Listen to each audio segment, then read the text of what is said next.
Hello and welcome to another episode of the Good Girls Get Rich podcast. I'm your host, Karen Yankovich, and I'm excited to have Joanne Bolt here with me today. Joanne and I are going to get down and dirty about all things podcasting, which is one of my favorite topics. I have some questions for her, and I'm sure she's going to share some really good stuff with us. So I'm excited to dive in with her. I really think if you are one of my clients, you probably have already heard me say this, but I think that podcasts are almost becoming ubiquitous. If I'm talking to somebody lately or not talking, if I've come across somebody and I want to learn more about them, the first thing I do is I look for their podcast. And if they don't have a podcast, I'm like, wait, they don't have a podcast. So I do think it's something that if you're creating a thought leader brand is important or could be an important piece of your thought leader brand. And Joanne is the CEO and founder of Podcast Her and the host of the B Word podcast. You're a slightly snarky Southern girl who ran a $56 million producing real estate team and then took that knowledge and started amplifying women's voices and their businesses via podcasts. Host of the B Word podcast and a top 1.5% globally ranked business podcast, Joanne has interviewed entrepreneur goddesses like Lindsaey Schwartz, Allie Casaza, and Natalie Ellis. She graduated from the University of Georgia with a 4.0 in both marketing and management of information systems. She's a number nerd at heart. And as the founder of Podcast Her, she's created the place for ambitious women to grow a podcast from a part of their business to being the business. Founder of the Podcast Her network, where micropodcasters grow and monetize. I am so happy to have this conversation. I got to tell you something, Joanne. I get a lot of applications to be on this show, and there's very few that we accept, not because for any other reason that there's just so many people I meet, and not every one of our shows is a guest. So your application absolutely stood out. So I'm really excited to get to know you and get to know what you're doing. So thanks for being here. I am thrilled to be here. What an honor. Yeah, I saw it. I'm like, yeah, we need to talk more about this. We're not talking enough about this on the show. So tell me a little bit about your journey. I mean, real estate agent and real estate broker to podcaster. Tell us a little bit about how that all happened. I mean, you would think that would be such opposite ends of the spectrum, right? But when I look back on the journey, what really occurred was I went from being a consultant at a top 5 consulting firm to being a real estate agent, mainly because I learned quite a long time ago, I don't want to work for a boss. Like, I want to be the boss. And so I started real estate and then found out I was really damn good at real estate. And so stayed in it for 20 years. And when it was time for me, I kind of wrung out every piece of me in that world I could do. And it was time to move on. I looked around and was like, well, what other skill sets do I have? I was so good in an industry that, quite frankly, doesn't even take a college degree, or didn't at that time. Now you can get a college degree in it. And so I picked up a microphone and I started talking and I started creating content via a podcast. And what I discovered was every skill set that I had as a real estate agent translated over into podcasting. Different languages, different terminologies, but the same concept of, running your own business. And so that was kind of how that journey happened. I thought for a while I would be a real estate coach on my podcast. Mm-hmm. Like, that's actually kind of like that little mid-piece transition there. I thought, well, if I don't want to sell homes anymore, I'm always teaching the agents on my team. So I'll become a real estate coach. The way to scale that would be a podcast. And then the more and more I did it, I discovered that while my love for coaching and teaching women to run big businesses is strong, it's not strong in the real estate world any longer. And so now I've shifted it over into the podcasting world completely. And is that what you talk about on the B Word podcast? Tell us a little bit about was that your first podcast?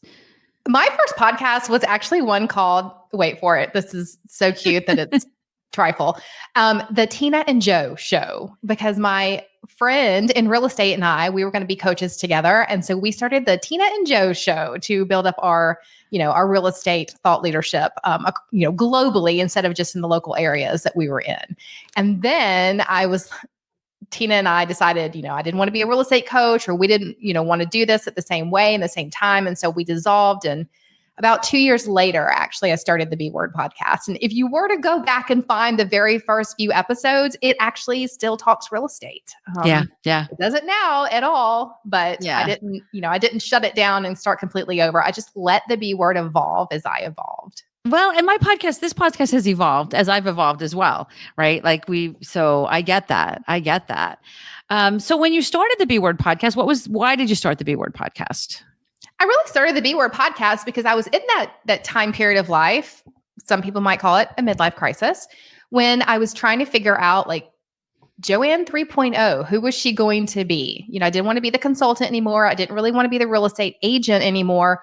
What could I do? And so the B Word podcast started as a continuation of the Tina and Joe show, even though it was just me. Mm-hmm. And it was teaching real estate agents how to be a really damn good real estate agent. And so that's really why I started the B Word podcast. And over time, what I discovered was I just love this form of content. And I love this form of relationship building with your potential clients. It's what I did in real estate is I built relationships. That's how I built my $56 million business. And podcasting allowed me to do that, but without the handcuffs of needing to be literally in front of you, or literally handing you a cup of coffee and saying, let's go have coffee, or literally like looking you in the eye. You could form a relationship with me on your own terms and in your own time. And so that's why I stuck with podcasting. It was just that relationship builder. I love that. I love that. Yeah. So I started my business started way before my podcast.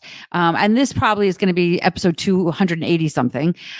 So, I've got a lot of episodes under my belt at this point, but at the time I had started my business, kind of like an online brand and online presence, and I was writing blog posts. And I really do like to write, but I was getting help with the blog posts because I'm not necessarily a writer first and foremost. And I just felt like I just couldn't do another top 3 ways to blah, blah, blah. But it took me forever to kind of come up with a title and a theme. And most people know me for like LinkedIn strategy, but I didn't really want to have a podcast just about that. Oh my gosh, it took me forever to get off the stick and finally just do it. And at the time, so I don't know, maybe 5 or 6 or maybe even more years ago it was. At the time I thought, okay, well, I'm going to build a podcast. I'm going to build a brand. I'm going to get billions of listeners. And because I've got a lot of followers and all my followers are going to listen, and I'm going to get sponsors, and I'm going to monetize this with sponsors and all the things, right? None of that. The typical journey. Like zero of that happened. 90% of podcasters think that's exactly what they think they're going to do. And then it falls flat. Yeah. Yeah. It's funny. I was talking to the people in one of my programs, because a lot of the women that I work with, some of them are starting podcasts, and we talk about podcasts a lot. And I just want to manage their expectations, because I think it's really important for them to have a podcast. But, my podcast is in the top 2% of podcasts, ranked in the top 2% of podcasts. So I kind of shared my numbers with them. I go, you need to see what the numbers look like for a podcast in the top 2% of numbers. I don't want you to think you're going to be getting, 20,000 downloads a week, because you're probably not. You're probably going to get nowhere near that. And I did it literally kind of transparently to say, I still think you want a podcast, because it does help your brand. It helps, because what it helps is people get to know, like, and trust you. Right. Oh yeah. So while I do love doing my show, it's never been monetized via sponsors. It's always been monetized via driving people to my own products and services. And that is where it's so valuable for me. And, I'm always looking to see what's happening out there. So what are you seeing? Oh, I'm seeing the same thing. So monetization can occur in so many different ways. I look at the podcast and I'm like, I don't really want sponsors, because I listen to other podcasts and they have gotten so saturated with the commercials that I've even stopped listening to some of my favorite podcasts. And so for me, I'm like, no, I want to make sure that what the podcast does is allow me to have that thought leadership. Bring in my, people into my world to where they get to know me, like me, trust me, because you can hear my voice, you can hear how I talk, you can hear how I teach. And so when they're ready for my products, I'm the only one that they think of, to join, to use. I don't have to do sales calls. I don't need coffee chats. I don't need all the other, I hate to say it, but dare I say it, time wasters, in order to get your business, because by the time, generally speaking, you have clicked the button to join my network or join my studio, you have found me on Instagram. You've learned a little bit about me. I look at Instagram like the billboard into your business. And then you've gone over to the podcast, which is it's like a lot of authors, they Right. treat their books like their business card. I treat my podcast like my business card. Go binge Yes. 5 episodes and you will know in 5 episodes whether you want to work with me or not. Right. Flat out. And I don't Right. even talk about my actual business on the podcast. Yep. I interview other people because what we do in the studio, which is my community, is we teach women in particular how to run their businesses from start to finish with 5 main things. And so I bring people onto the podcast that are experts in those 5 main things. And so really, I'm just giving you a referral. You want the best content creation, on YouTube, here's your go-to. Right. You want to learn how to do ManyChat, here's your go-to. You want to whatever it is you need in the business, I'm bringing you the referrals. So because I do that, then they join my offers because I've already shown them the value. Right. Right. It's exactly right. And, unless you're looking for, 10,000 new clients a month to pay you $1, right? Typically, we're looking for people that vibe with us. And the podcast, I think the podcast helps me do that. I talk 100 miles an hour. I'm from New Jersey. You either going to connect with that or you're not. And if you're not, let's find out now, right? Before we struggle to build a relationship once you've paid me, right? So I think it not only does it attract the exact right people to me, it also I'm going to use the word repel. I hope I'm not repelling people, but it also lets people know that are not a good fit, that we're not a good fit. Yeah, you do want to repel the people that you're not going to be a good fit for and that are not your ideal client avatar because there's no sense wasting anyone's time. Yeah. I joined in 2022 and 2023. I joined several masterminds and I learned a big lesson. I joined these masterminds and some of them were phenomenal and some of them not so phenomenal. And I should have gone back and listened more to the host because every single person who ran the mastermind had a podcast. And had I gone back and really listened to those podcasts, I would have probably not joined the ones that weren't phenomenal for me because they showed up in the masterminds just like they showed up on the podcast. Right. And it didn't click with me. It didn't jive. Which, of course they did, right? Of course they did, right? But the ones that did really, really well, again, they showed up on their podcast just like they showed up in their mastermind. To this day, I listen to their podcast. I love their podcast. I'm in their world. I'm in their masterminds. I'm meeting their friends because it's like sitting down at the cool kids table in the cafeteria in high school and suddenly realizing I either don't want to be here or I do want to be here and finding the right table to sit at. Right, right. And it's so interesting because, for so long, I would say for maybe a decade, up until maybe the pandemic, or maybe even through most of maybe to 2022, there was so much talk about numbers, right? Your numbers of social media followers. I need to grow my followers. I need to grow my email list. I need to grow my listeners. I need to grow my download. And for me, it's truly almost never been the case, but because what I teach is really more timeless marketing. Who are the people you need to meet and how do you get them on your calendar? Right. So, and that's really how we're growing our business there. But your thought leader brand helps with that, right? Because you're going to have a higher success rate of getting the people the cooler people on your calendar if you're showing up looking like you're worthy of their time. So all of this kind of all comes together. So even with podcasts, if you're starting a new podcast, let's say you're only getting 20 downloads a week, right? Or 5 downloads or 100 downloads, whatever, even what maybe people think are low numbers. If one of those people every month or 2 of those people every month hire you, who cares? Yeah. Right. Who cares? Yeah. Right. So it's really not about the numbers. It's about the conversion of the people and having the right people listening. And of course, the numbers are nice when they grow if everything is growing with it. Right. But it's not just about the numbers. And it's so, it can be disheartening sometimes, right? To see, but even for me, there's no way on this planet, if I took off the rest of 2024 and did nothing but listen to all the podcasts I want to listen to on my podcast, I wouldn't finish them, so it isn't that I don't want to listen to people's shows. It's there's just not enough hours in the day because there's so many great shows out there. And that's the same thing's happening with this show, right? There's somebody listening and going, oh my gosh, I really want to listen to all our episodes. And they're just not getting to it, right? And it doesn't mean that this isn't a great show. It just means that it's mixed in with a lot of other great shows, right?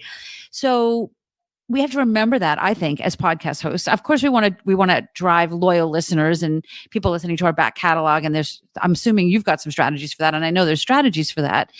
But at the same time, to me, the number that I care about is who's booking calls, who's joining my program from this, that listens to my podcast. Yeah. And I want you to also remember and give yourself permission to remember the fact that podcasting comes in seasons.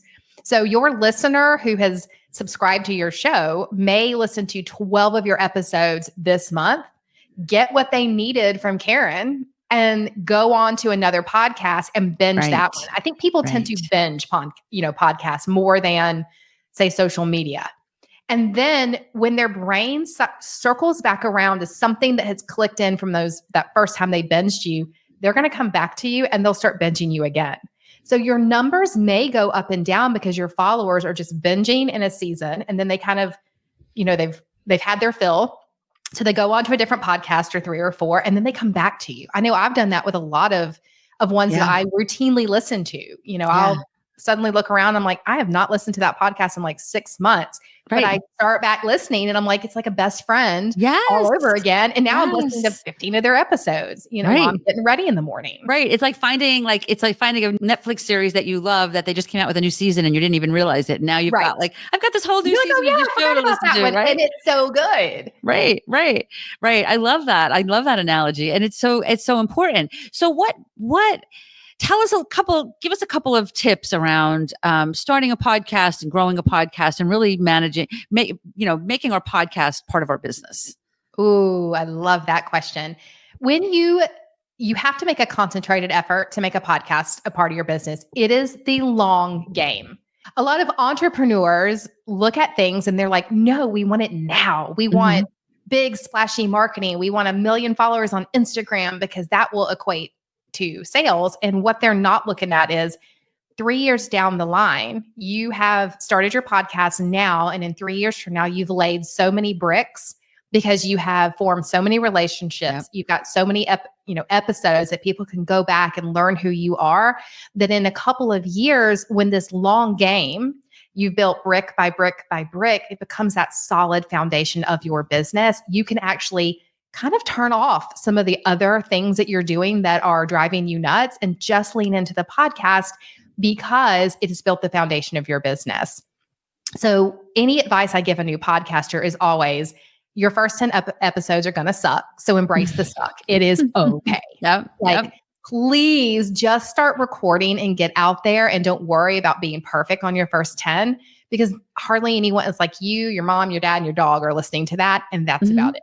So where you really want it to get good is about episode 15 to 20. And that's when you start marketing it. And that's when you start really you start honing in on your zone of genius and the way that you talk on the podcast and the way that you show up. So that's when you want to start really kind of marketing it out there in order to build that loyal following that will later become clients of yours. But just know it's going to take, it may not pop off for you instantly. And that is okay. And that is normal. But just like anything else you're building in your business, I mean, the first offer you did probably didn't pop off. You had to refine it. You had to figure out who your avatar was, what they wanted, how could you solve the pain point. You had to evolve the business. The podcast is the same way. Yeah. Yeah. And you know what I think too? I think that, at least kind of like in my world, in my online world, a lot of people that I know have podcasts. A lot of my clients have podcasts. A lot of them are starting podcasts. But in many people's worlds, if you're listening to this show right now and you have a podcast or thinking about starting a podcast, your audience might not be the same. So what I mean by that is you are the host. It automatically gives you gravitas. And your audience is going to look to you differently because you are the host of your show, because many audiences are not necessarily as heavy podcast producers as my audience necessarily is, right? So it immediately gives you gravitas, and people start to look at you like that thought leader, right? Which is a big part of creating a brand that leads to running a very profitable business.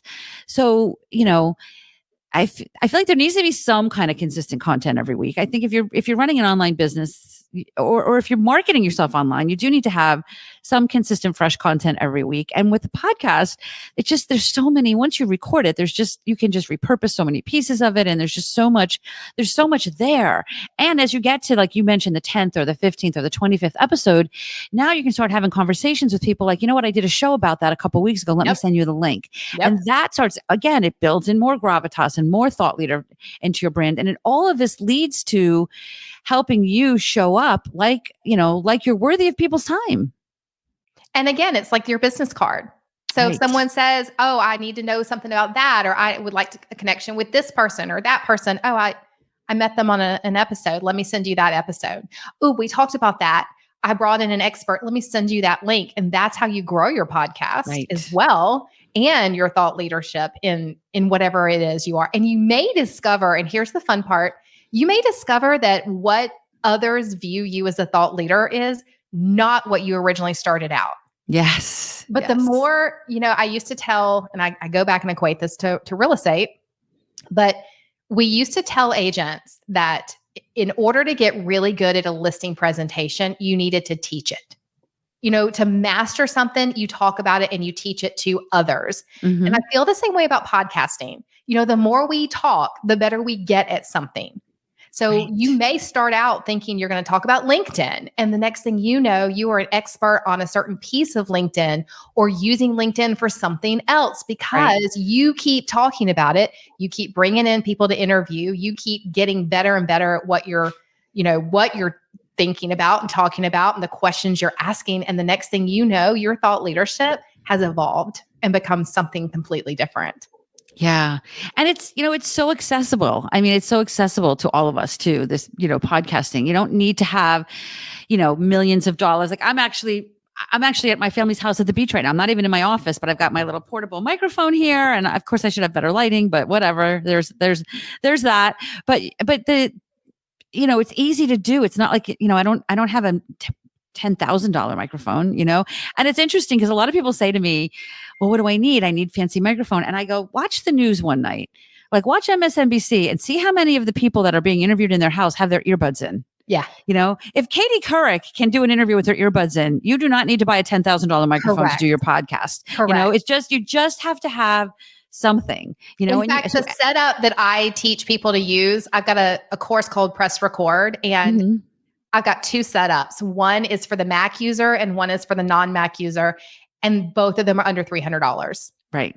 It's very inexpensive. People are like, oh, I can't start a podcast. It's so expensive. Right. I'm like, if you don't have $300, we have other issues. Right. We've got to talk about something else in your business. Yeah. We can't do that. Yeah.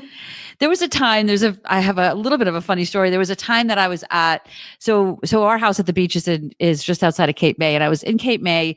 I don't know. It was off season. So I was at the bar with some friends and there was a woman sitting at the bar and she was just whining. She was whining about her life, whining about everything. And somehow I got in a conversation with her. And I was like, well, because the business coach in me kicked in. And I'm like, well, tell me what you would want to do. If you could do anything in the world, if I had a magic wand, what would you want to, you do anything? She was like, I'd really love to have a radio show where I can talk about, women's issues and women's rights and blah, blah, blah. And she's going on and on. And she just described this like radio show she wants to have. I picked up her phone. I go, okay, well, do it. Like, what's stopping you from doing it? Push record on your phone.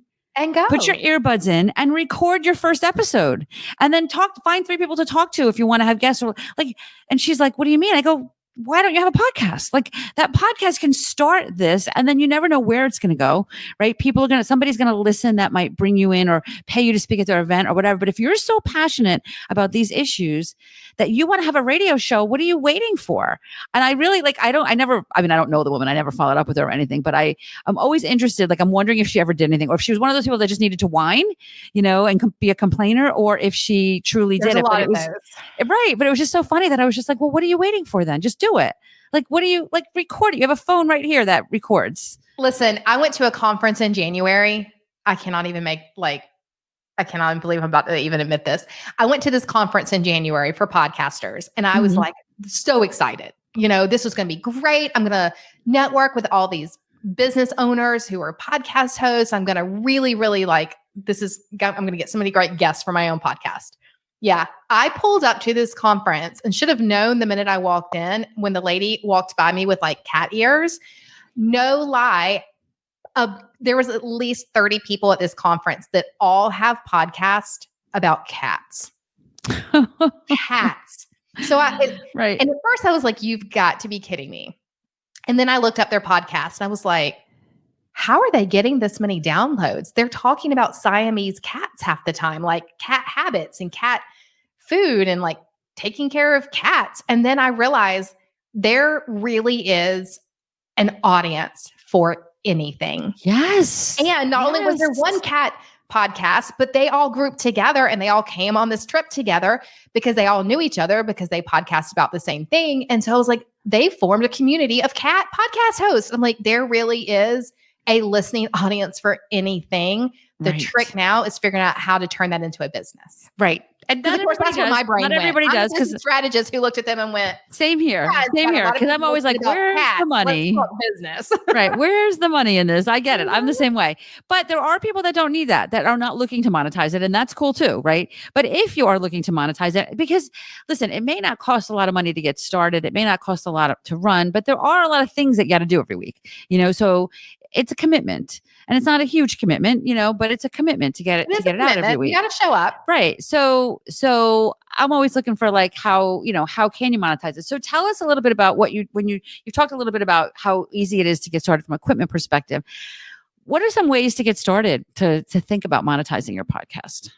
Turning it into a business. The very first thing I will always say is, do you have products and offers that you sell?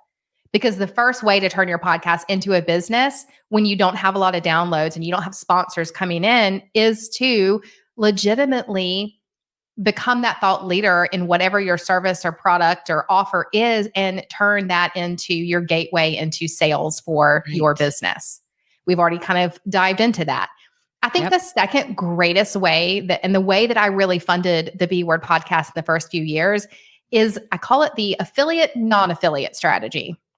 So I was an affiliate for some products like Kajabi, which is where we do all of our landing pages and all of our blogs, and we host our email system.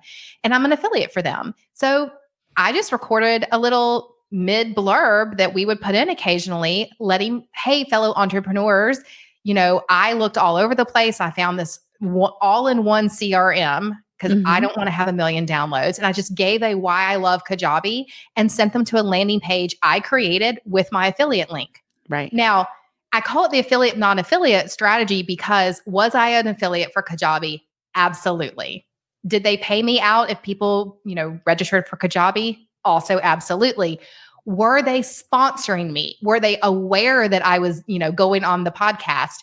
Not necessarily. Right. And so when we think about needing sponsorships, I'm air quoting for those of y'all that are listening audibly, when we think about needing sponsorships, you're only thinking about the people who are signing a contract with you and paying you a certain amount of money to talk about their product. Well, what about the ones who are paying you when you sell their product, but they don't care how you're doing that? They don't care if it's on your podcast or your YouTube channel or your blog. Create little inserts, mid rolls for those, and then create your own landing page and send people to them. I cannot tell you how much money we made that first year because I loved a product called Sparkle Hustle Grow. And it was like this box product for entrepreneurs, and you got a box every month, and it would have like fun pens and a book of the month to read, and it was like getting a little gift to myself every month. Right. Well, because I love the product, I was an affiliate for it. I created a landing page for it. People would go and sign up for the product. I'd get a little bitty, paycheck off of that. It may not be a large paycheck.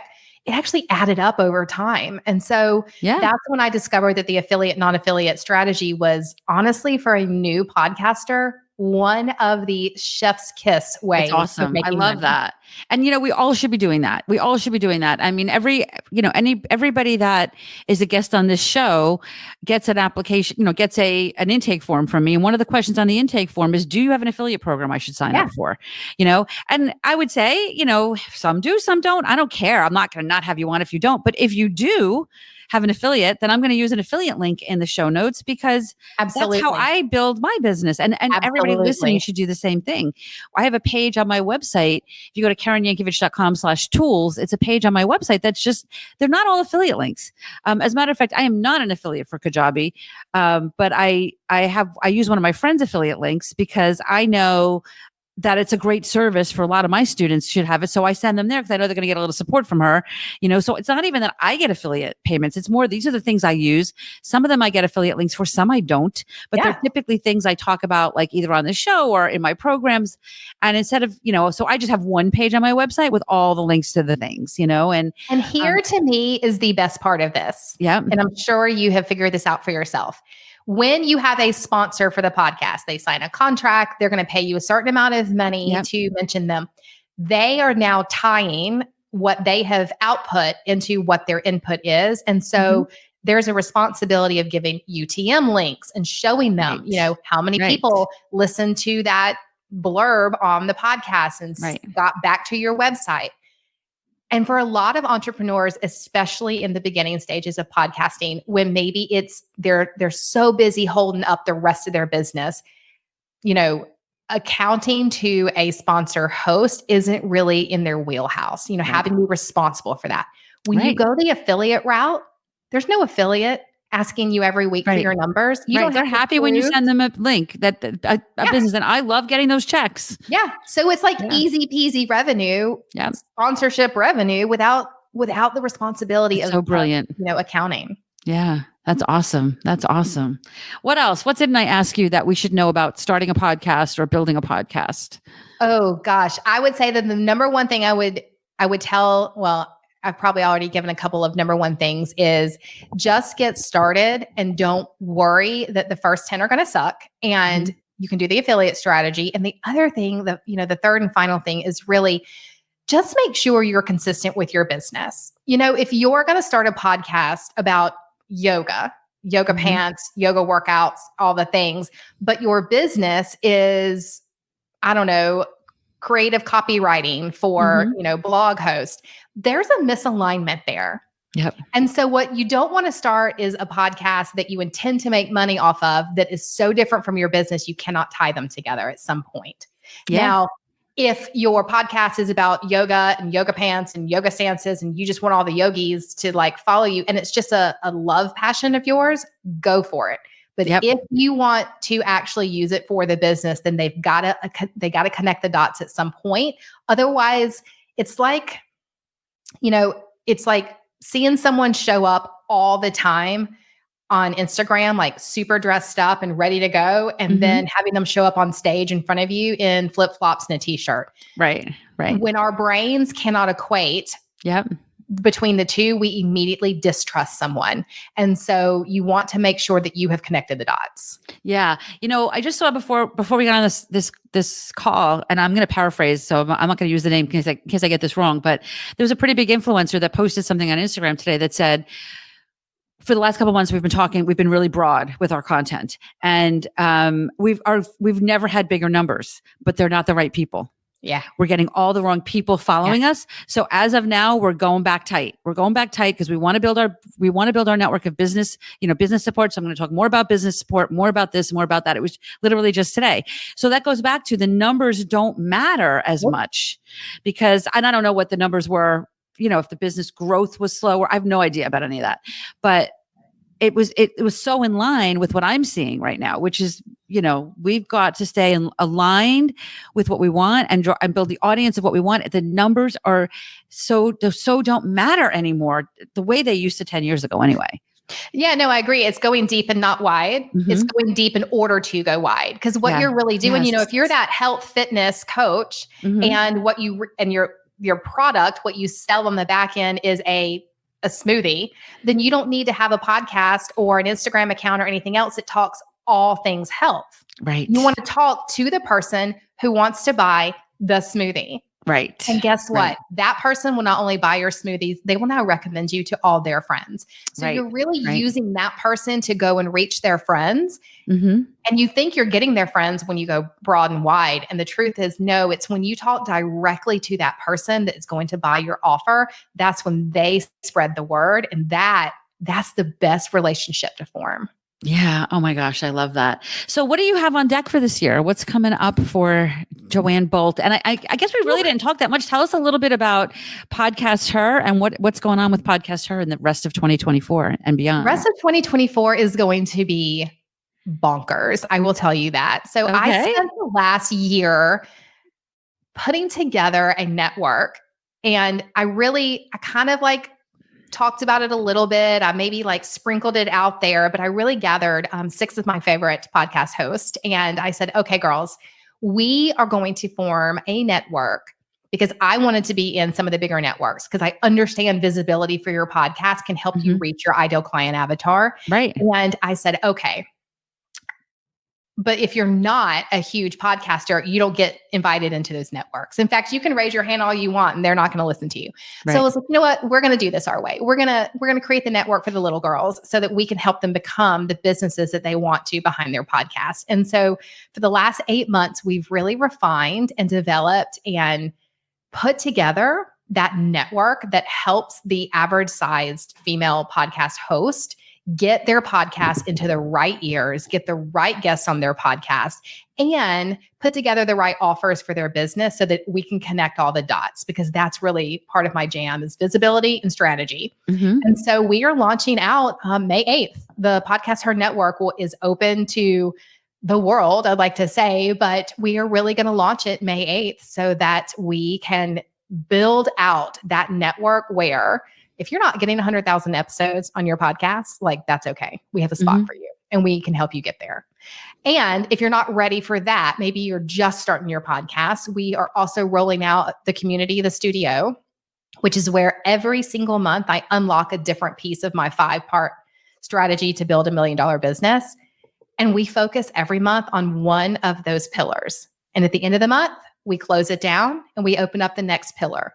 And we just repeat this over and over, because I don't want to overwhelm entrepreneurs. You know, if you go into something and you're like, oh my God, I have access to everything, you don't implement any of it very well. But if we spend a month just talking about your short form content, and then we kind of close all that down, and the next month, all we're talking about is your long form content. And then we close it down. The next month, all we're talking about is how to engage with your audience.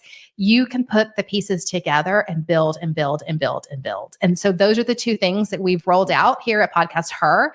And I'm balls to the wall with both of them for the awesome. That's awesome. That's amazing. Well, we're going to definitely keep an eye on that. We'll put links to all of this in the show notes. And I know that you spend a lot of time hanging out on Instagram. Is that the best place to connect with you? It is. My handle is @it's Joanne Bolt. And that is definitely where, yes, occasionally you may get my mini chat bot that answers, but most of the time, if you just send me a question, you're going to get me. Awesome. Well, thanks so much for sharing this. I look forward to seeing what you do. I love just kind of the ripple effect of women supporting women. And I love that you're doing that. So if you're listening to this show and you loved what you heard today, I would love for you to take a quick screenshot of this and share it on your social media, tag me, tag Joanne, so that we can share your share with our audiences. And that's how we continue that ripple of supporting women. Here with the Good Girls Get Rich podcast and in my She's Linked Up programs, I just want there to be more wealthy women in the world. I think women with money can change the world. And I love that Joanne is committed to that as well. And we need to be in this together and changing the dynamic of women that are like catty to women that are truly in their heart of hearts supporting each other. And that's what I'm here for. So if you want to know what that looks like in my world, the links are below here as well. Grab a spot on the calendar at KarenYankovich.com/call or DM me on Instagram or LinkedIn. I would say the same with Joanne. And then let's see what we can do. Let's change the world, ladies. I'm down for that. All right, Joanne, thanks so much for being here. And good luck with your launch of your network. Thanks.